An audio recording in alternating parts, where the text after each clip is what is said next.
Bonjour, je vous en prie.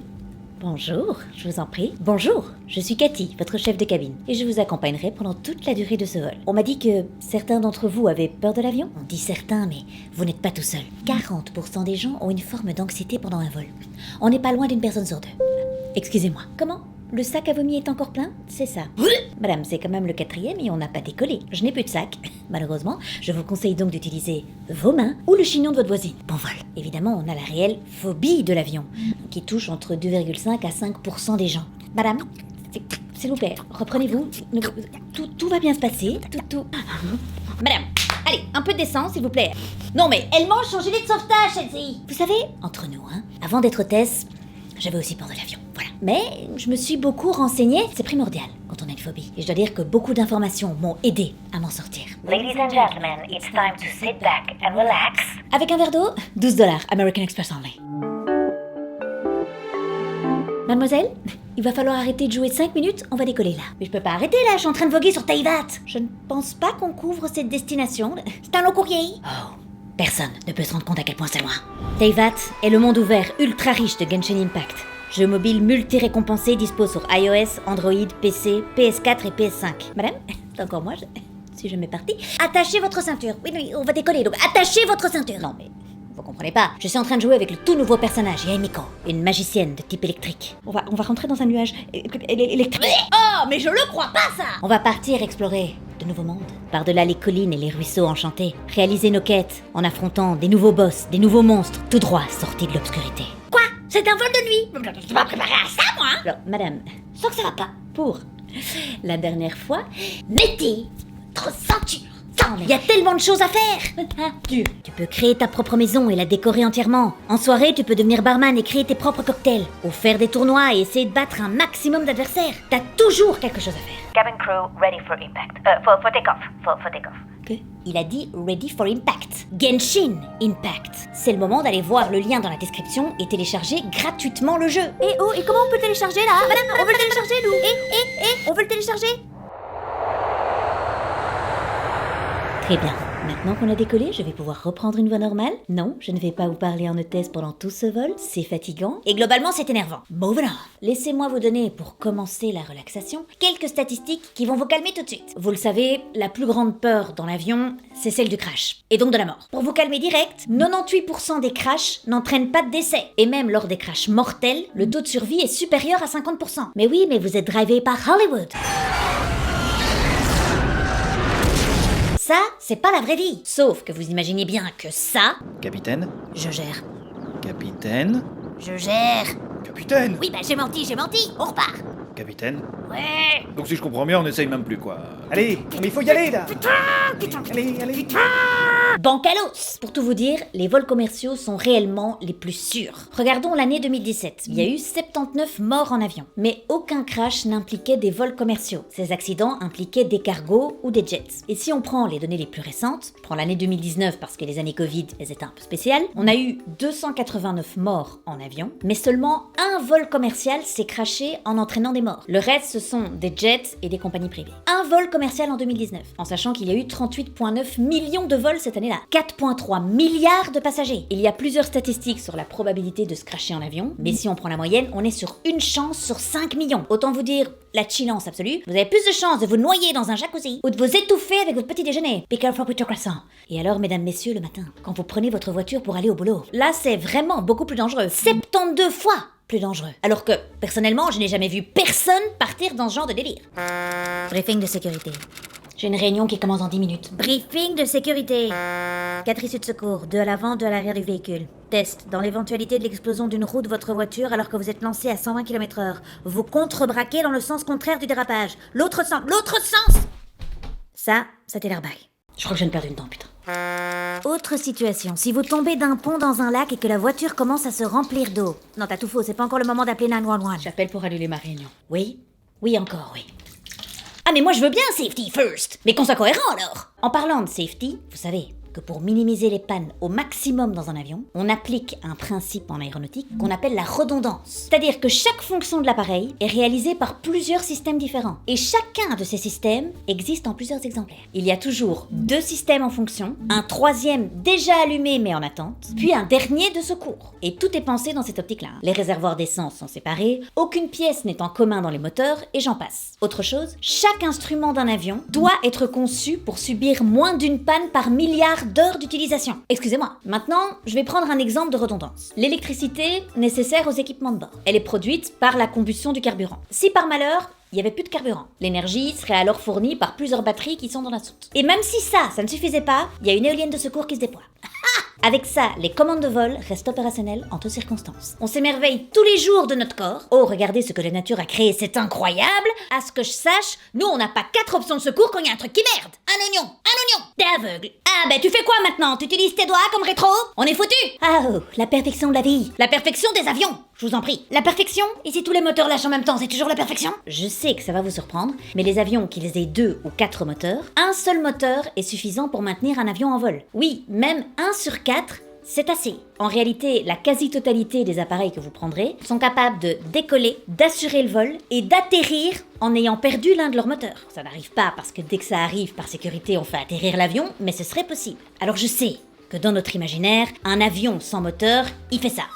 Mais sachez qu'un avion possède ce qu'on appelle la finesse, la capacité d'un avion à planer sur une longue distance. Les avions de ligne sont conçus aujourd'hui pour planer plus de 40 minutes quand ils sont en vol de croisière. Autant vous dire que c'est bien assez pour trouver une piste ou un terrain safe pour atterrir. Je connais ce regard. J'ai l'impression que vous faites exprès de pas parler du fait que les moteurs peuvent prendre feu. Vous avez arrêté de sourire là. C'est ça qui est en train de se passer, c'est ça? Ah! Vous venez de regarder le cockpit. C'est le pilote qui est en feu. Le copilote est en feu. Les deux sont en feu. Alors ça, par contre, ça a assez duré. Arrêtez d'observer les hôtesses comme si chacun de leurs faits et gestes avait un sens. Pour nous, c'est notre boulot. Si on sourit pas et qu'on a l'air frustré, c'est parce qu'on est à 10 000 mètres d'altitude et qu'on est en talons, et que donc nos chevilles sont bien gonflées, qu'on se demande pourquoi est-ce qu'on se casse le cul à vous montrer comment mettre un gilet de sauvetage alors que vous êtes tous en train de jouer à Candy Crush sur votre téléphone. Et enfin, si parfois on a un regard effrayé, c'est parce que nous on sait ce qu'il y a dans vos plateaux repas. Voilà. Très bien.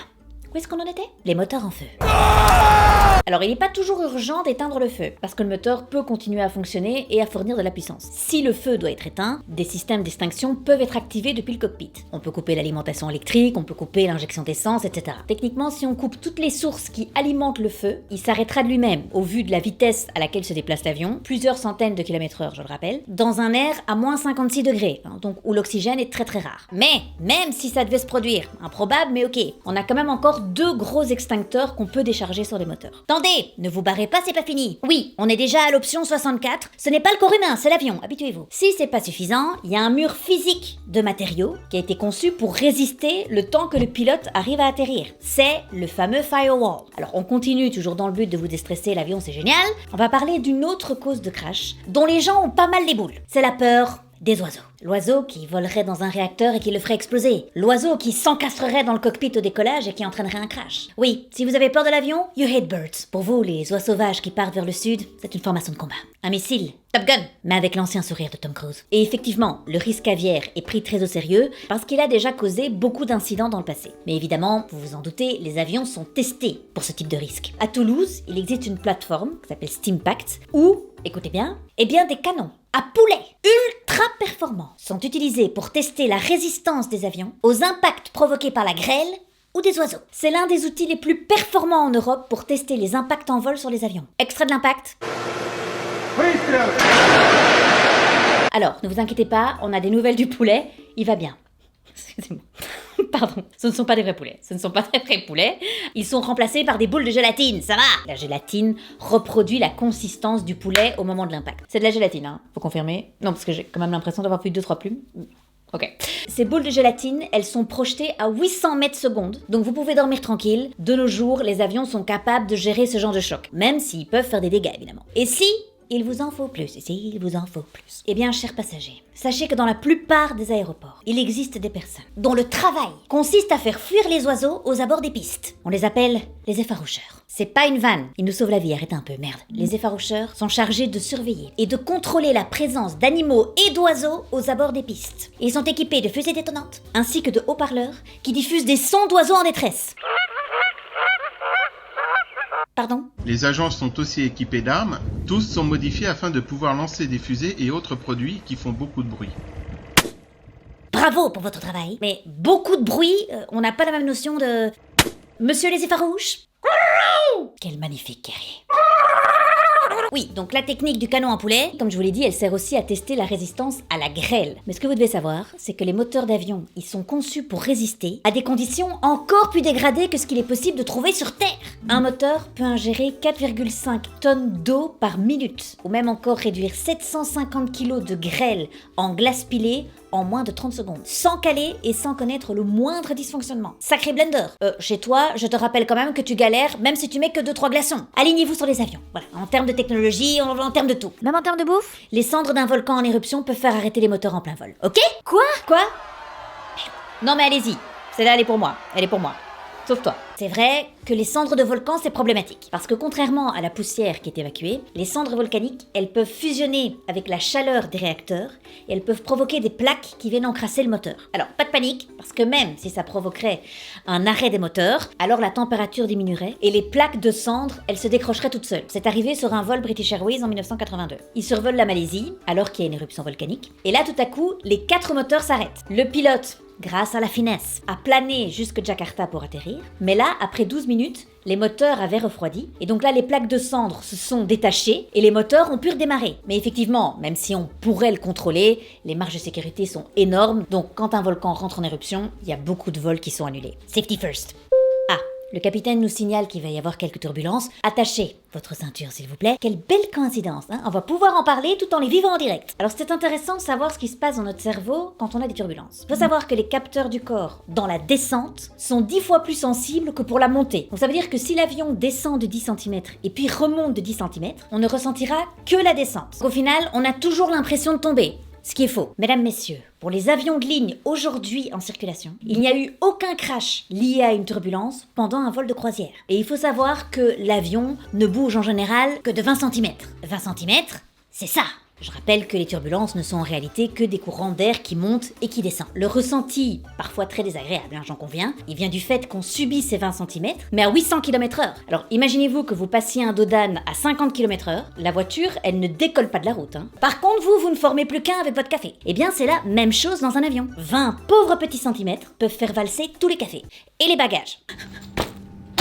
Au moins, elle va la fermer pendant le restant du vol. Fort bien. Les avions sont conçus pour résister à des turbulences, représentant plus de 150% des pires turbulences qui peuvent exister dans l'atmosphère terrestre. Les vents les plus violents dans l'atmosphère ne dépassent pas 400 km/h. Or, un avion vole au moins 2 fois plus vite. Donc, quel que soit l'ouragan rencontré, l'avion a toujours la possibilité de s'en éloigner. Aucun vent n'est assez rapide pour empêcher un avion de choisir sa destination. Ok, donc les turbulences, c'est fait. Ah oui, je sais qu'il reste une dernière peur. Une dernière inquiétude, celle qui prend place derrière les portes du cockpit. Des lunettes en demi-teinte et cette voix, qui reste, même en 2022, complètement incompréhensible. This is your captain, we are arriving at Madrid. Il pourrait dire, en fait ma passion c'est les cupcakes, c'est pareil, hein. Oui, bonsoir, c'est Elena. Toute ressemblance vocale avec Cathy est purement fortuite. Je prends la parole parce que moi, c'est ma plus grande peur en avion, le pilote. Who are you, man? Oh, woman? Et pourtant, les gars, ces mecs subissent des formations ultra poussées. Ils doivent repasser au simulateur de vol tous les 6 mois où ils s'entraînent au pire scénario. Il y a des systèmes anti-collision qui évitent les crashs, et si un pilote sort du cockpit, une hôtesse le remplace et peut prévenir l'autre pilote en cas de problème.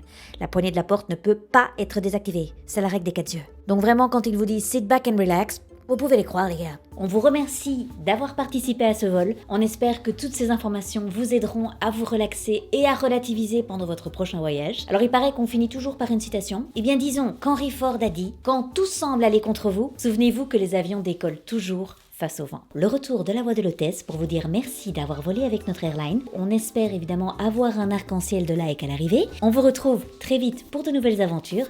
Ciao!